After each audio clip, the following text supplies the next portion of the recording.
Hi everybody. ఈరోజు మనం మాట్లాడదలుచుకున్నటువంటి topic ఏంటంటే ఆలోచన. ఆలోచన చాలా శక్తివంతమైనది, చాలా గొప్పది. ఓకేనా? ప్రతి మనిషిలోనూ మంచి మంచి ఆలోచనలు ఉంటాయి. వాటిని నలుగురితో పంచుకోవాలి. ఓకే? భవిష్యత్తు తరాల శ్రేయస్సు కోసం, వారి యొక్క అభివృద్ధి కోసం మీ మదిలో మెదిలే మంచి ఆలోచనలకు అక్షర రూపాన్ని ఇవ్వండి. అర్థమవుతుందా?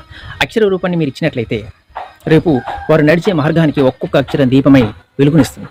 ఆ వెలుగు వారి యొక్క దిశానిర్దేశానికి చక్కని మార్గం చూపిస్తుంది.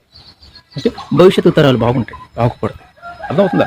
ఈరోజు నేను పెట్టుకున్నటువంటి ఈ కళ్ళజోడు ఒకప్పుడు ఆలోచన, నా జేబులో ఉన్నటువంటి ఈ పెన్ను ఒకప్పుడు ఆలోచన. ఈ సృష్టి ఉందనంటే కారణం, ఈ సృష్టికి సృష్టికర్త ఉంటారు కదా, ఆ సృష్టికర్త యొక్క ఆలోచన, భగవంతుని యొక్క ఆలోచన ఈ సృష్టి. అదేవిధంగా నేను పుట్టాను, ఈరోజు మీతో మాట్లాడుతున్నాను అంటే కారణం దీనికి నా తల్లిదండ్రుల యొక్క ఆలోచన. ఆలోచనలు చాలా గొప్పవి, శక్తివంతమైనవి. ఓకేనా? ఆలోచనల్ని మనం మనలోనే సమాధి చేసుకోకూడదు, దాన్ని సమాజంతో పంచుకోవాలి. సమాజమే మన కుటుంబం, సమాజంతో మనం పంచుకోవాలి. ఓకే? ఎందుకంటే ఆలోచనలు బ్రతుకుంటాయి, కానీ మనం బ్రతుకుంటాం, మనం శాశ్వతం కాదు కదా. మన ఆలోచనలు శాశ్వతం. ఓకేనా? ఆ ఆలోచన బ్రతికించాలంటే మనం వాటిని నలుగురితో పంచుకోవాలి. ఓకే? తరతరానికి మన యొక్క ఆలోచనలో ఉన్నటువంటి ఆశయం ఏదైతే ఉందో దీన్ని ముందుకు తీసుకెళ్ళాలి అని అంటే నలుగురితో అది పంచుకోవాలి. ఓకే? దానికి అక్షర రూపాన్ని ఇవ్వండి.